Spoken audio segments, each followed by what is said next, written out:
I'm sure I speak for many of my classmates when I say that this education is a long-awaited realization of my dreams in so many ways. And to those of you who provide us with the financial support to make these dreams come true, it is as simple as this. We would not be here if it weren't for you.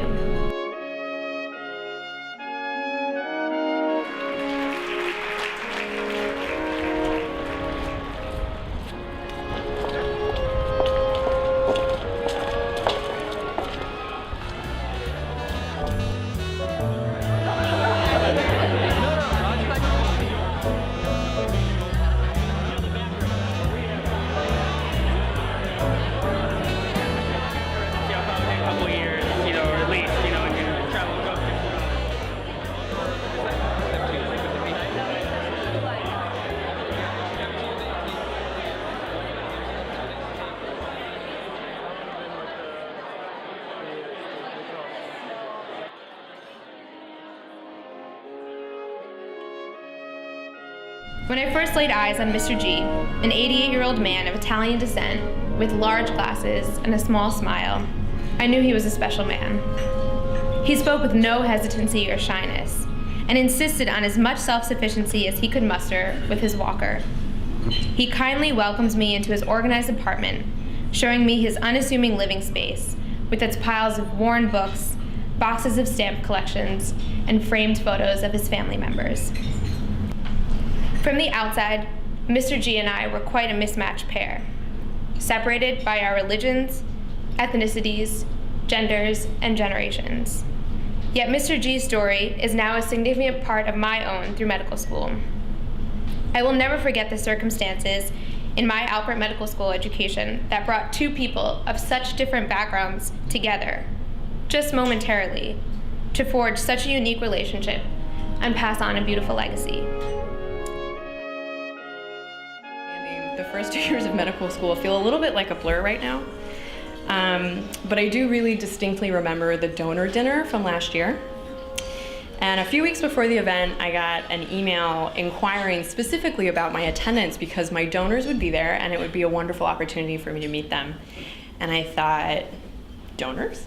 And because it turned out like a lot of my classmates had assumed that our scholarships came from a general fund. And, kind of a faceless, but really substantial and important entity. And I honestly hadn't realized until that moment that my education was being funded in such a direct way, and that my scholarship was made possible by people and not just by kind of a series of numbers. And I felt incredibly nervous because I worried, what if my donors didn't like me? Or if I disappointed them? Or, even how could I possibly express the depth of my gratitude at the incredible gift that they had given me? And my anxiety melted away immediately after I met my donors, Jules and Dee Dee Cohen, who really do embody the spirit of generosity, community, and selflessness that we're celebrating tonight. Brown has done everything I've ever needed it to.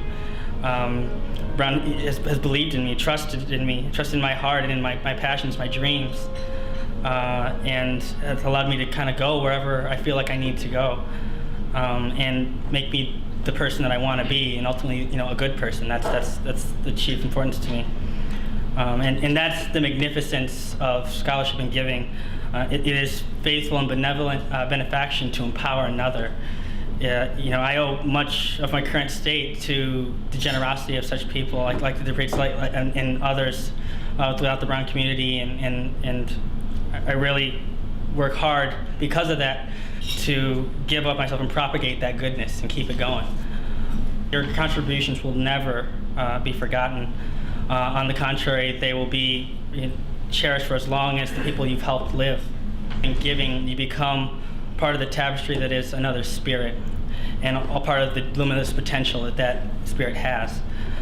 So on behalf of all those spirits and all those dreams and all those who have benefited and will benefit from your generosity and magnanimity, I thank you.